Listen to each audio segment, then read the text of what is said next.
Welcome to the Earthkeepers podcast. This podcast is for people who seek new and better ways to love and care for the earth. It's a podcast for anyone who is deeply concerned about the harm being done to the environment on a local and global level. It's a podcast that builds community and connection between people of like heart and mind, people who believe that earth care should be integrated into every aspect of life, and for many in the Earthkeepers community, that includes our spiritual lives. Welcome, friends, to the Earthkeepers podcast. Hey, Earthkeepers.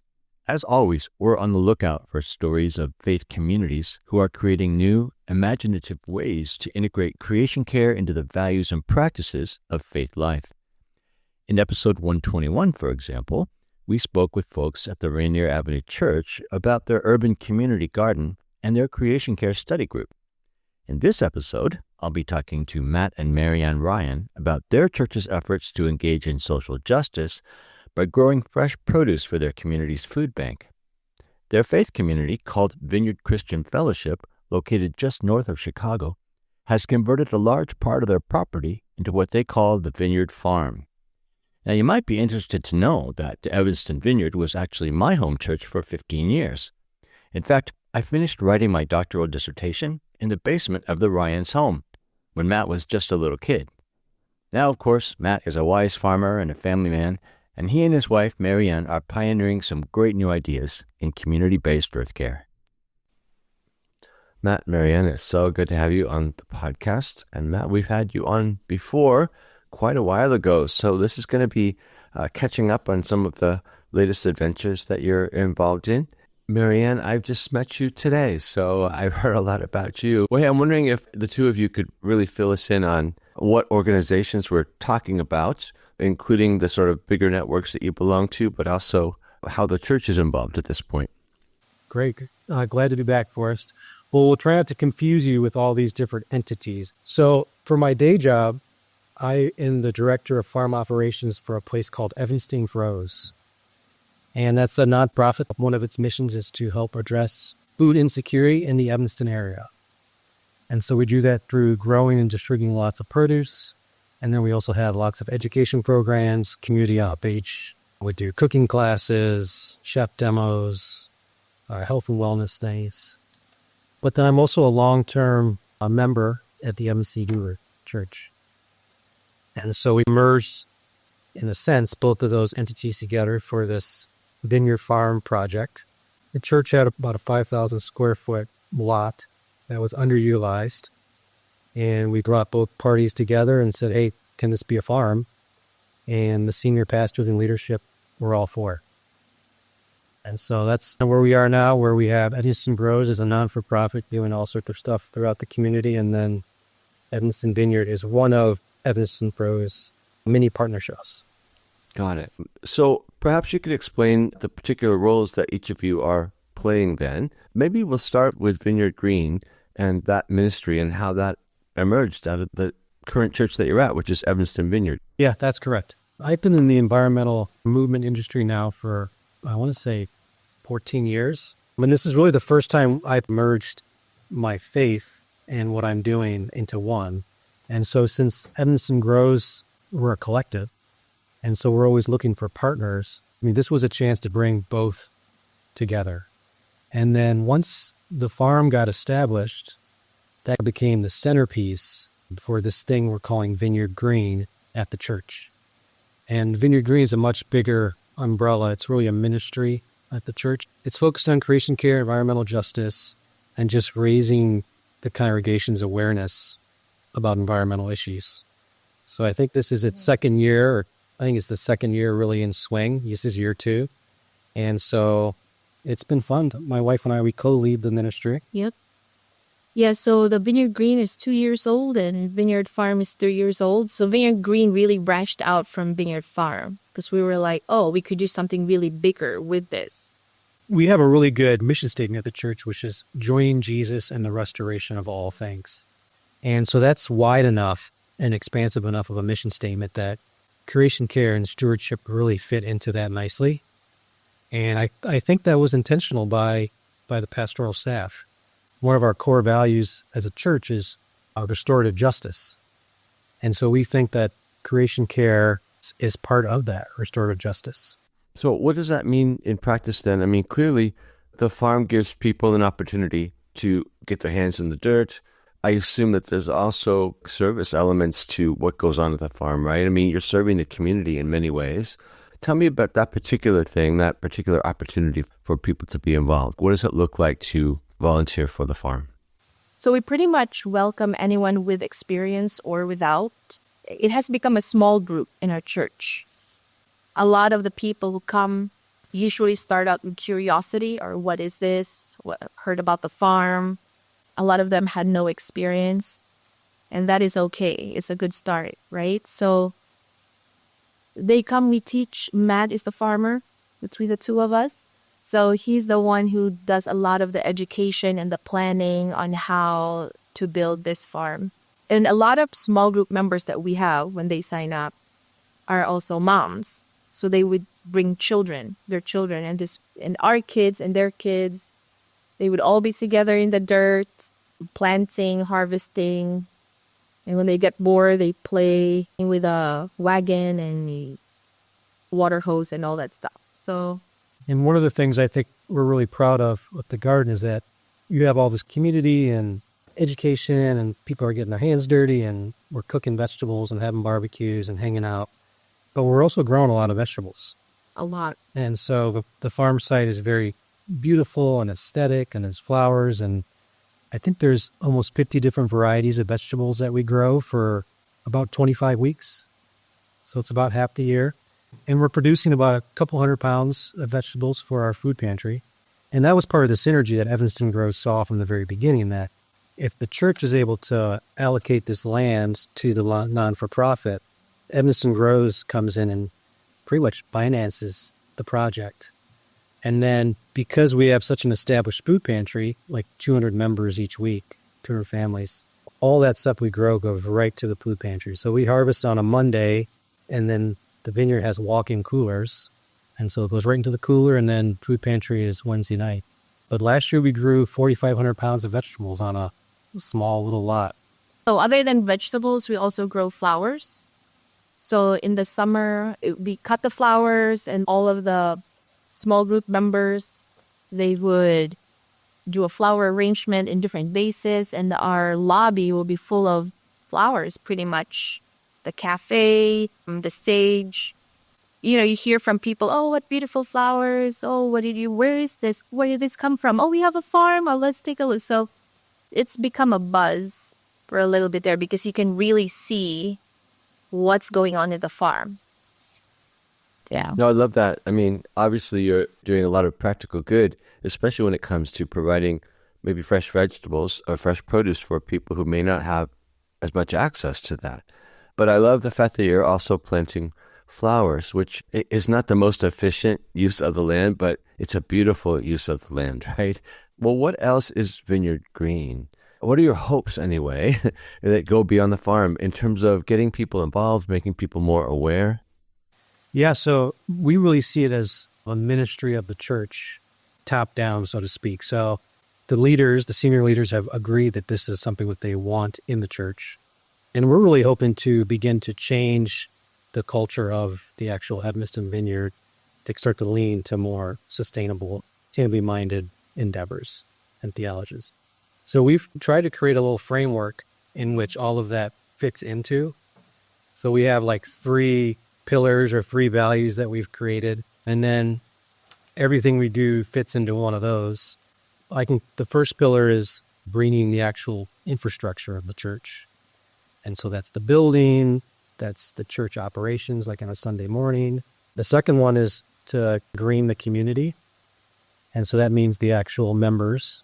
So Vineyard Farm fits into green community. We're raising awareness and teaching folks about different ways of living and being. And then the third bucket is green theology. And green theology / green spirituality. And so like this year, for instance, the senior pastor is going to do a 3-part series on creation care. And so they did a 1 sermon last year, and so this year it's going to be free. And so we hope that because that's coming from the pulpit, or from the center stage, so to speak, that's going to help push the needle and raise awareness and legitimize more what we're doing.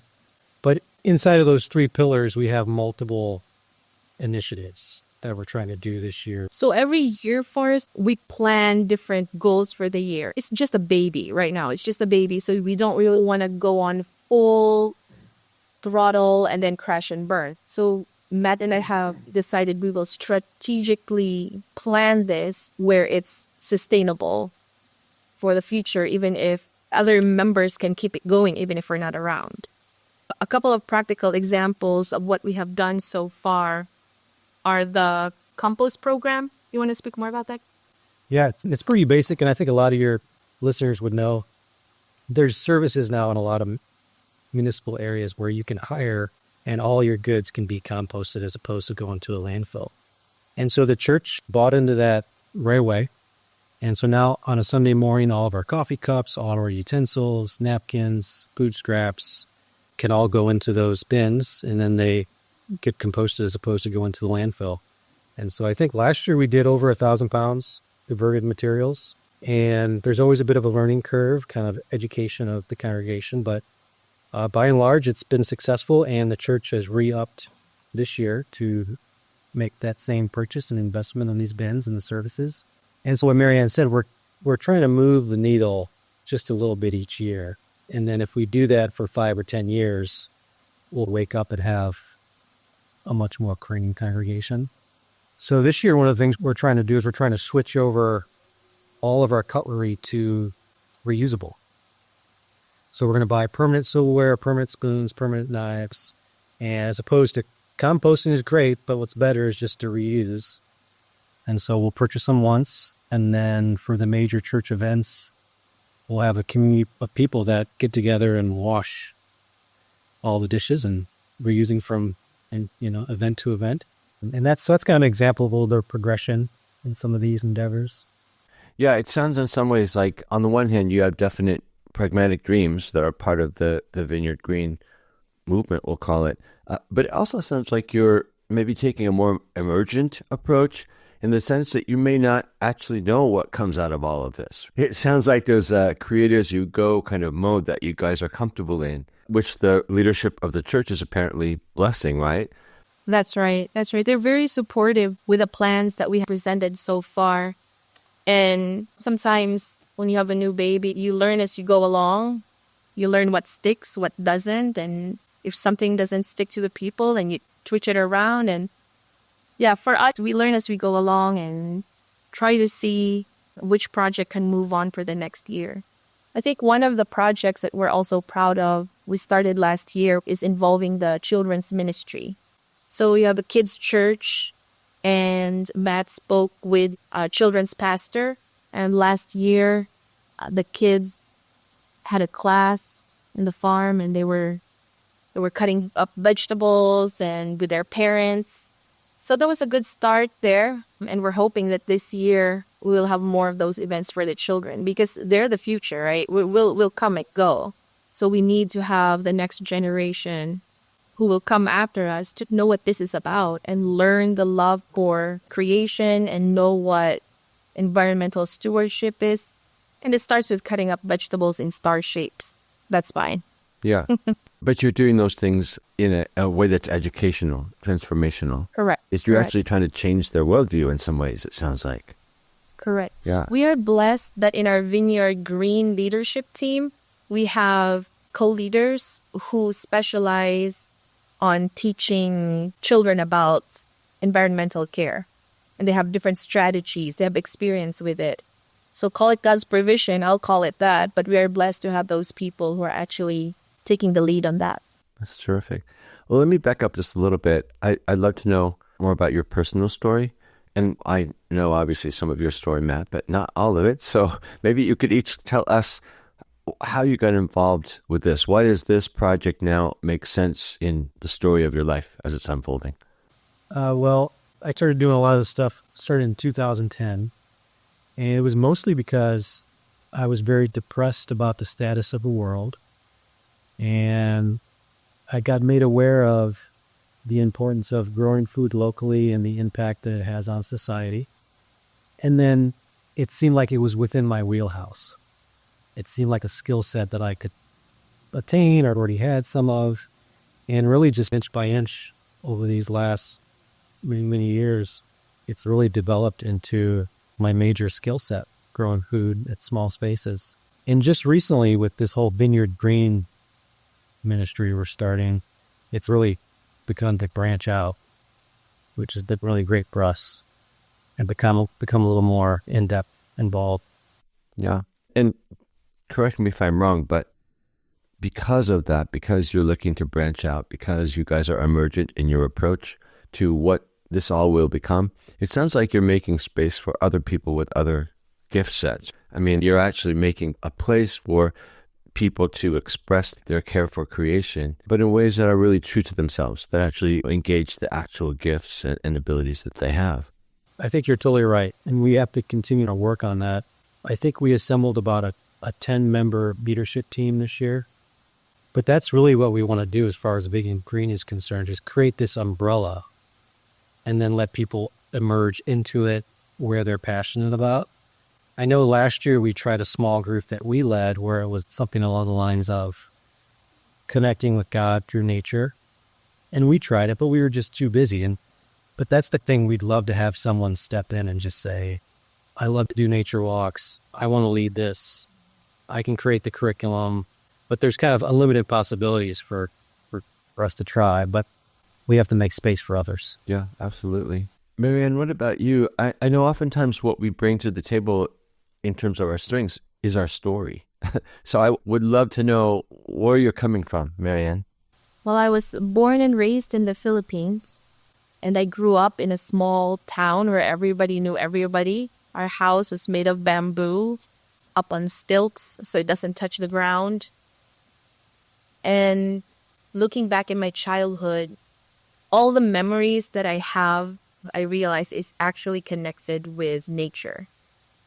Like the stories that I could tell, looking up in the clouds with my cousins and looking at the different shapes, looking at the moon rising behind the mountains with the coconut leaves as the foreground, chasing dragonflies and frogs after rainfalls.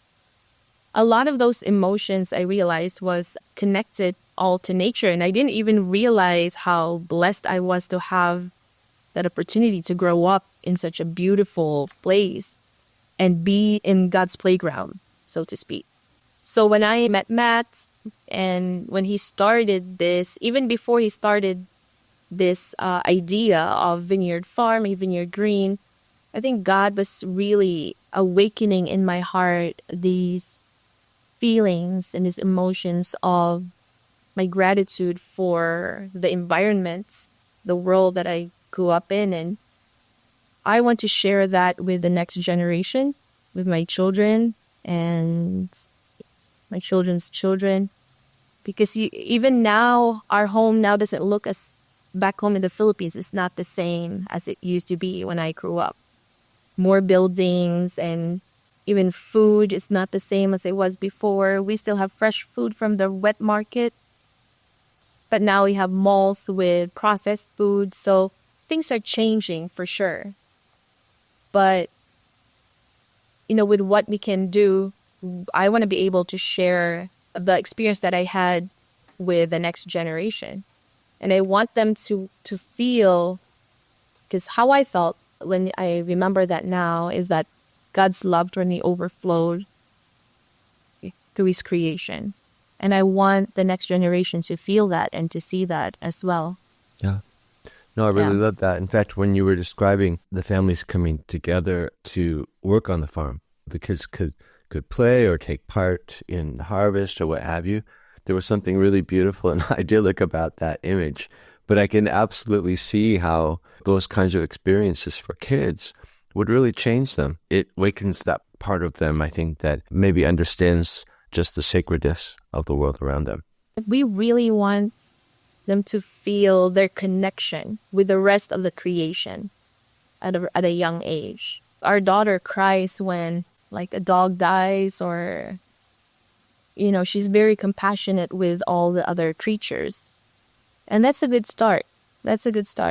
As we know, the church in the U.S. at least, much of it has not been known for its support of environmental issues. And there are some real extremes that there are churches that don't even believe in climate change as an issue. But I would say that while that would have been a much bigger issue 7 or 10 years ago, I do see more churches kind of coming around at least to being aware of the need for a creation-centric theology, that people are becoming aware that, yes, we're facing a crisis. Yes, we are disconnected from nature. Yes, our children need that connection in order to grow up healthy and whole. But I don't know that there are a lot of answers to those questions that people are asking. And in many ways, what you guys are doing with Vineyard Green, with the farm, you're living out an answer in some ways. It's almost experimental. Let's see what happens if we devote our resources to creation care and becoming more aware of taking care of the earth as a central part of our faith. Does it feel that way? Does it feel hopefully experimental? Or do you still feel a lot of resistance you've got to work against in the church? No, we're pretty thankful. I think the leaders at the Evanston Vineyard are forward-thinking. I think one of our congregational values is investing in the future. And that applies to a lot of different things, but I think it applies to what we're talking about. So I don't think they're necessarily entrenched. It gives us room to experiment. And what's nice is the leadership also very much is hey, try it out and see if it works, which might be part of our denomination's experiment. I mean, it might be part of our ethos a little bit, where it's, if you get traction, maybe there's something there. And so we're going to continue to have asks of the congregation until they say no. So if they keep saying yes, we're going to keep asking, and we want to keep developing and keep showing.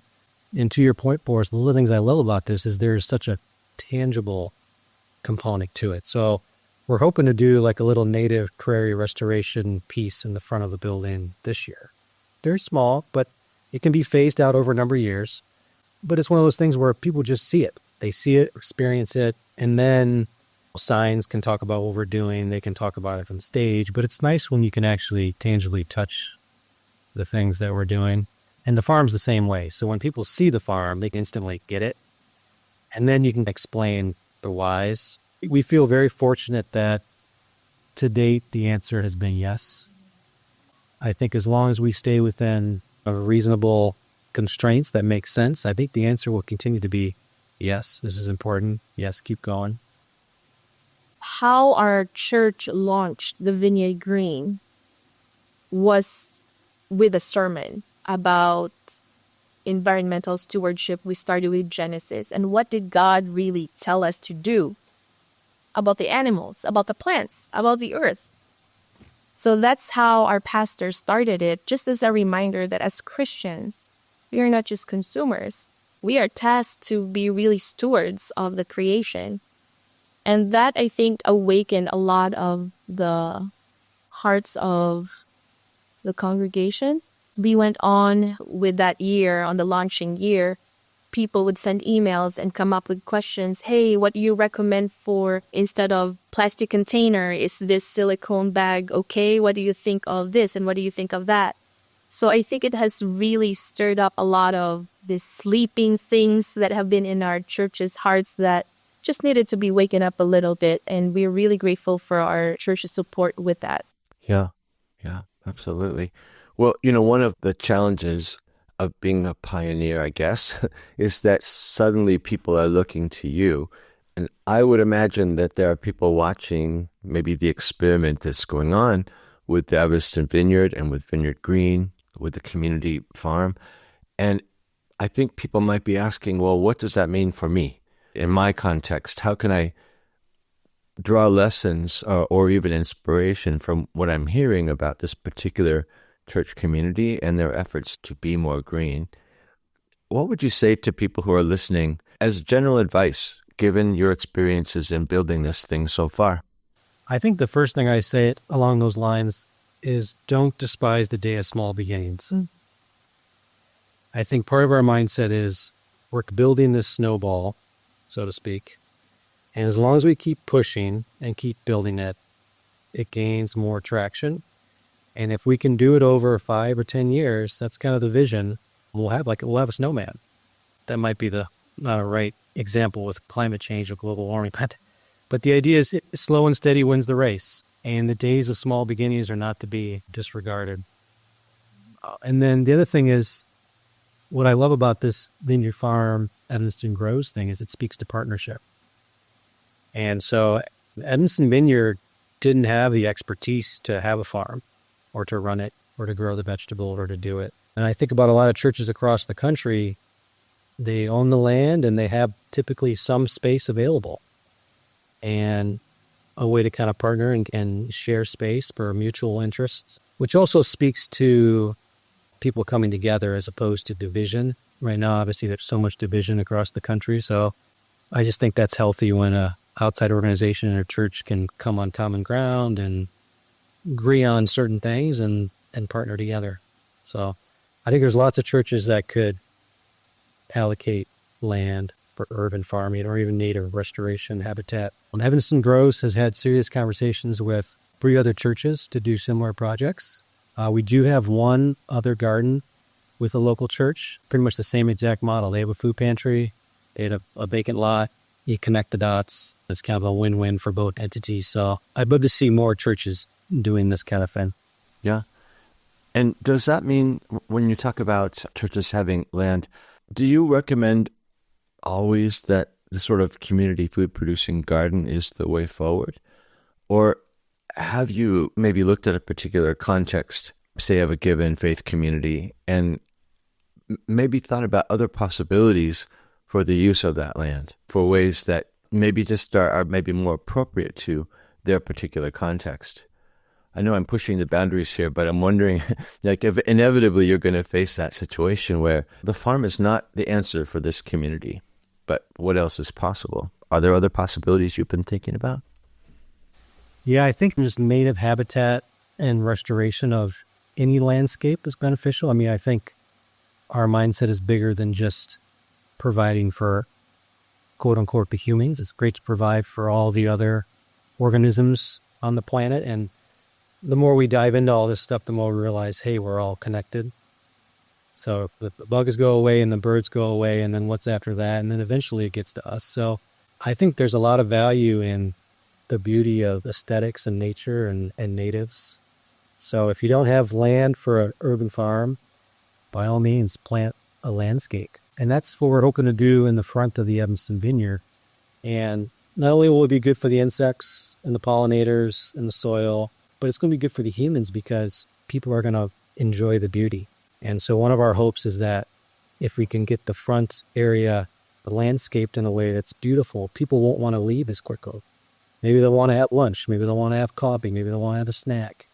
They want to stay and not leave. So it's a win-win for everyone if you have a beautiful landscape that helps the environment, helps people. So yeah. And I'm imagining the landscaping you're talking about does talk about context. Maybe you need drought-tolerant plants for a certain area, or planting native species, while they may not be as showy as some others, they're actually better for the soil. They're creating an ecological community together. So it sounds like even with the landscaping, there would be this sort of educational factor going on. No, that's exactly right. And we hope to have some signs that tell people why this is here and why it's beneficial. And we want to do bird houses for the birds and bird feeders in the winter and plants that keep seeds for the birds in the off season and, pre-season plantings. So there's nectar and pollen for all the insects across the whole season. We basically want to create habitat for all life forms that we can, including us. I mean, it sounds like maybe community is maybe a core theme to everything you're doing. Like you're creating communities in terms of healthy ecologies, but you're creating these healthy ecologies that are meant also to be the center of community for people as well. I really love that. Marianne, let me end with your perspective on this. Do you think that just in terms of living more green, having a greener theology, would you say that that's possible for any Christian community, or maybe only those who say have some extra land or what have you? Do you think that this is something that all churches need to be considering, or if it is just sort of a ministry that fits with some churches? I think that you don't have to have a land to plant to make a change. You can start with something small, even thrifting. So it doesn't have to be something so big. And sometimes we think of something so big and it feels overwhelming and like, oh, I can't do this. I don't have the resources. It's not that. At the end of the day, we are Christians created by God, and we are stewards of His creation. And how do we do that? Start with something small. Like I said, you can thrift. You can, like here at home, Matt started buying paper laundry detergents to get rid of all these big plastic bottles. Got rid of paper towels. We used reusable cloths, little things like that. And there's a lot of resources. Like you go on the internet and you could find different resources and how you can start small. So don't be afraid to do something about that desire that's stirred up in your heart, right? Just give it a try. Give it a try and start with something small, and hopefully the people around you will start picking it up. Your children, your husband, the family, you start talking about your neighbors. But just don't put that thought on the side, because we're not supposed to be just on the receiving end of God's provision. We need to also take care of the creatures and at the same time, take care of everyone else around you. It's not just about you per se. Matt, I don't know if you remember, but when I interviewed you a few years ago, I asked you more on an individual level what people could do to get started. And you said plant a tomato. And actually that piece of advice really resonated with a lot of folks. That's what it's about, right? You just start where you can start. Do something and then see where it goes. I love the snowball image about building this thing, because at some point the snowball will get so big that you can't roll it on your own. When suddenly you need everyone else to be pushing. So I really love that this is hard work. It's maybe daunting. It's maybe confusing even. But I think creation care done in community is a lot more powerful and ultimately, I think, a lot more doable. And a lot more fun. I think we've had a lot of parties this year. We would harvest the vegetables and grill it. And everyone comes and shares and tours the farm and talks about it. I think we've had a lot of parties last year. We're probably going to have more this year too. But just to see the community come together and embrace that and start learning about it, it's a beautiful thing to see. We've been in conversation with Matt and Marianne Ryan, leaders of Vineyard Green and operators of the Vineyard Farm. For more information about their work, including Marianne's photos of the Vineyard Farm, please go to the show notes for this episode on the Earthkeepers website. Earthkeepers podcast is a production of Circlewood, an organization that encourages people to pursue a more ecologically conscious faith. Our executive producer is James Amadon, and our sound engineer is Dave Olfers. Lana Rasmussen is our podcast editor, and Jesselyn Gentry is our social media coordinator. Forrest Reed is the composer of our original music, and I'm Forrest Dinsley, your podcast host. Thank you, friends, for listening, and I hope you'll join us again for our next episode of the Earthkeepers podcast.